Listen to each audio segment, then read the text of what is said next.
The grand ballroom of the riverside estate gleamed under the soft light of crystal chandeliers. Elegant guests in formal attire moved gracefully across the polished marble floors, their conversations creating a gentle hum that filled the vast space. Tonight was the annual charity gala where the city's wealthiest gathered to support local causes. In the center of the room sat a magnificent black grand piano, its ebony surface reflecting the warm glow of the chandeliers above. The instrument had been donated specifically for tonight's event, meant to provide entertainment between the dinner courses and silent auction.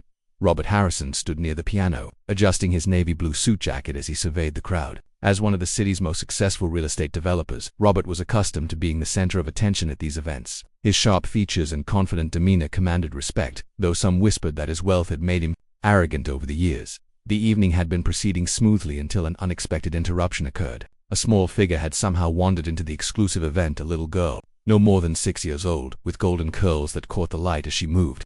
She wore a simple cream-colored sweater decorated with small hearts, and jeans that suggested she came from far more modest circumstances than the other guests. Security had been alerted, but before they could approach, the child had made her way directly to the piano. Her small hands reached up to touch the keys, and she gazed at the instrument with wonder in her bright blue eyes.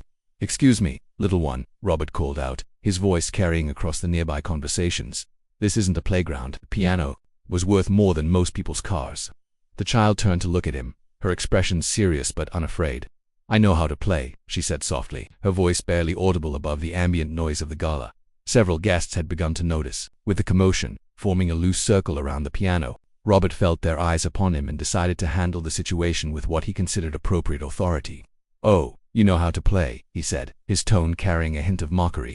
"Well then, little musician, here's a deal for you. If you can actually play something real, not just banging on the keys, I'll adopt you myself. How's that sound?" A few guests chuckled nervously at his comment, though others seemed uncomfortable with his cavalier attitude toward both the child and the serious matter of adoption. The woman in the red dress, whom Robert recognized as Margaret Chen from the Adoption Services Board, frowned deeply at his words. The little girl, however, didn't seem fazed by his challenge. Instead, she simply nodded and asked, "May I sit down?" Robert gestured grandly toward the piano bench, still smirking. "By all means, maestro, show us what you've got." The child climbed onto the bench with careful determination, her small legs barely reaching the pedals. She adjusted her position, straightened her shoulders, and placed her hands gently on the keys. The ballroom gradually fell quiet as more guests became aware of the unusual scene unfolding. For a moment, nothing happened. The little girl sat perfectly still, her eyes closed, as if gathering herself for what was to come. Then, slowly, she began to play. The first notes that emerged from the piano were soft and tentative, but unmistakably beautiful. She was playing Chopin's Minute Waltz, though at a much slower, more deliberate pace than typically performed. Each note was crystal clear, placed with precision and genuine musical understanding. As the melody developed, something remarkable began to happen in the room. Conversations ceased entirely. Guests who had been moving about stopped where they stood. The waitstaff paused in their duties, trays balanced in their hands as they listened. Robert's confident smirk began to fade. He had expected perhaps a simple children's song played with one finger, or maybe just random noise that would quickly justify removing the child from the event. Instead, he was witnessing something extraordinary. The little girl's interpretation of the piece was not technically perfect. Her small hands couldn't quite reach some of the more challenging passages, and her tempo was more contemplative than but there was something in her playing that touched something deeper than technical proficiency. She played with genuine emotion, with a maturity that seemed impossible for someone her age. As the music continued, Robert found himself studying the child more carefully. Her concentration was absolute, her connection to the music profound.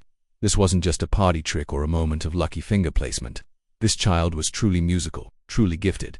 The waltz reached its conclusion, and the final notes hung in the air like delicate crystal. For several seconds, the entire ballroom remained in absolute silence. Then, slowly, applause began, not the polite, obligatory clapping, typical of such events, but genuine, moved appreciation.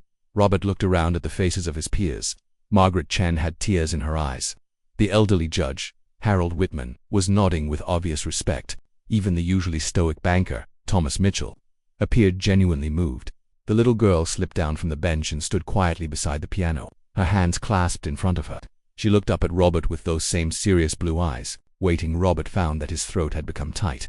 The mocking words he had spoken just minutes earlier now felt heavy and shameful. This child had not only met his challenge, she had revealed something beautiful and profound that he hadn't expected to encounter. "What's your name?" he asked, his voice much softer now. "Emma," she replied simply. "Emma," he repeated, kneeling down so he was at her eye level. That was absolutely beautiful. Where did you learn to play like that? My grandmother taught me, Emma said, before she went to heaven. She said music comes from the heart, not from the hands. Robert felt something shift inside his chest. The arrogance and casual dismissiveness that had characterized his interaction with this child seemed suddenly inappropriate and small. Margaret Chen stepped forward. Emma has been in our care for 3 months, she explained to Robert.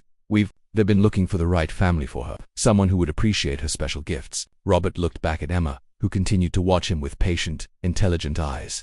His challenge had been meant as mockery, but she had responded with grace and genuine talent. In doing so, she had revealed not just her own character, and had held up a mirror to his own. Emma, he said carefully, I said something earlier that I didn't mean the way it sounded, but I want you to know if you're looking for a family, and if you think you might like to live with me, I would be honored to have you as my daughter. The little girl smiled then, the first true smile she had shown all evening. Could I practice piano every day? She asked. Every day, Robert promised. We'll make sure of it. As the gala continued around them, something fundamental had changed. In that elegant ballroom, a challenge meant in mockery had become a bridge to understanding. And to people who had started the evening as strangers began the journey toward becoming family. The music, it seemed, had indeed come from the heart.